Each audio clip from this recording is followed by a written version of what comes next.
কষ্ট যে বিষয়টা, এটা খুব বড় কষ্ট। যাদের নাই সেই বুঝবে এই কষ্টটা কি।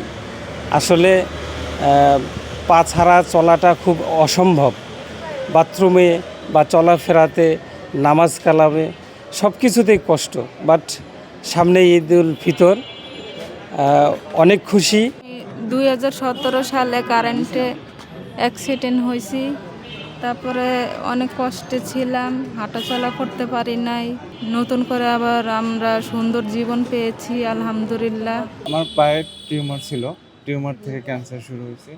আর বাংলাদেশে দেখিয়েছিলাম, তখন বুঝতে পারি নাই। তারপর ইন্ডিয়াতে যখন দেখাইতে গেলাম, তখন আমার ক্যান্সার রিপোর্ট আসে। আর রিপোর্টটা স্টেজ করে দিয়ে হার্ট থেকে ব্লাড ছেড়ে দেয়। তারপর আমার পাটা হারাই ফেলি। আর পা হারানোর পরে বেশ কিছুদিন বিছানায় থাকতে হতো, মানে ক্যান্সার হয়েছে তো কেমো দিলে বিছানায় থাকতে হতো।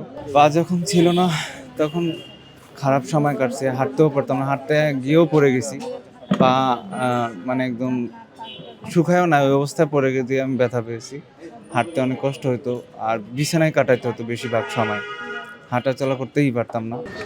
আমার পা হারিয়েছে জন্মগতভাবে। আমি তিন বছর হয়েছে আর টের পাইছি যে আমার পা নাই। তারপরে আস্তে আস্তে হাঁটু দিয়ে হাঁটা শিখছি, তারপরে আস্তে করে এক পায়ে হাঁটা শিখছি। এক পায়ে দিয়ে হাঁটতে মানে একটু কষ্টই হয়েছিল। তারপরে এখন দুই পায়ে মানে ইনশাল্লাহ বালি হাঁটা চলা করতে পারি। ইনশাল্লাহ আশা করি সামনে হাঁটা ভালো কিছু করতে পারবো। আমার বন্ধু বান্ধবরা খেলা করতো, আমি সাইডে খাড়ে খাড়ে দেখতাম। না, কিসের খারাপ, আল্লাহ যেরকম দিছে এরকমই। পা যখন ছিল না তখন অতিরিক্ত কষ্ট, মানে ওইভাবে লাড়ি দিয়ে হাঁটতে অনেক কষ্ট ছিল।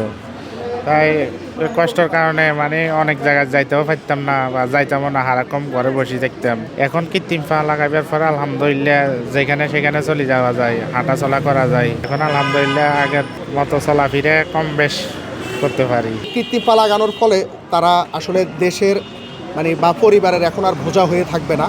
তারা কোনো না কোনো কর্ম করবে, তারা তাদের পরিবারকে কন্ট্রিবিউশন করার সুযোগ হবে। অনেকে কিন্তু আপনার বিভিন্নভাবে কাজ করে, দোকান করে বা বিভিন্ন প্রতিষ্ঠানে, মানে যতটুকু কাজ করা যায়, তারা কেউ এখন আর পরিবারের বোঝা না। সমাজের বিত্তবান যারা আমাদের সংগঠনের কাজকর্ম বা আমাদের অ্যাক্টিভিটিস পছন্দ করে, এটা বেশিরভাগ ক্ষেত্রে জাকাতেরই টাকা। তো আমরা গত 4 বছরে আজকের ইভেন্ট ছাড়া আমরা 117 জনের কৃত্রিম পা লাগিয়ে দিয়েছি।